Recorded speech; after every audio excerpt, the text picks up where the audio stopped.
What kind of feelings are produced by trauma, and how do you heal them? We can think of trauma-related emotions as falling into two main categories.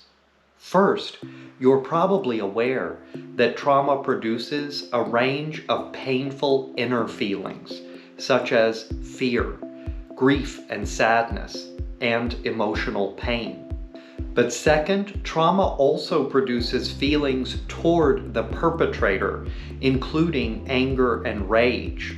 Psychologist John Bowlby, the founder of attachment theory, found that children who have been severely abused even have murderous rage toward the caretakers who have abused them. Anger is a normal, natural reaction to getting hurt. Following trauma, there can be several secondary or unhealthy emotional reactions that develop if the trauma is not healed in the immediate aftermath. What sometimes happens is that people can get stuck in one or the other of the two major feeling states. Either they're consumed by pain and fear long after the trauma, or they're chronically angry and irritable. Sometimes people vacillate between these two states, being tearful and then having sudden flashes of anger. Other times, a layer of unhealthy guilt or shame develops around the natural feelings. For instance, if the perpetrator is someone close, such as a family member, then people can develop unhealthy guilt around being angry at a perpetrator they should love or respect. Unhealthy guilt and shame can lead to unhealthy behaviors, such as blaming oneself, hiding the trauma from others, or avoiding the natural trauma-related emotions, leading to a failure to process them and heal from them.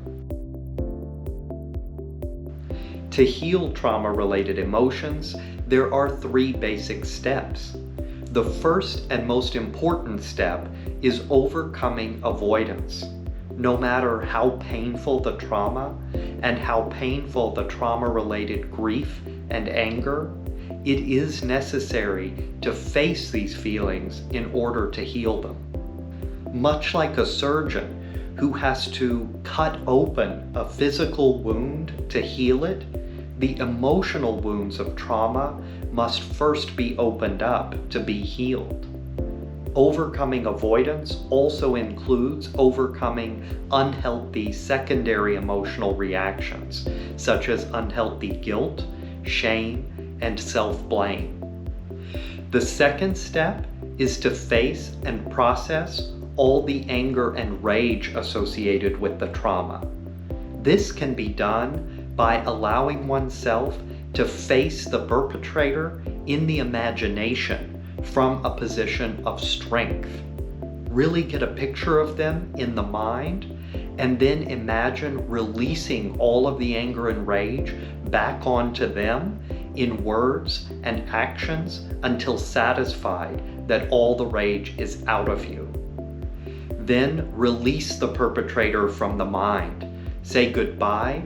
Tell them they are gone from your mind, never to oppress you again. The third step is self-compassion. Now get a picture in your mind of the younger version of yourself at the moment of the trauma. Tell yourself that you didn't deserve this, it's not your fault, and that you are loved by the new, healthy, strong version of yourself in the present. Overcoming trauma is one of the most difficult things that people can do, but it can be done. If you need help, there is no shame in seeking it out from friends, family, or a professional therapist. Thank you so much for watching this video. If you learned something, please consider giving it a thumbs up and subscribing to my channel.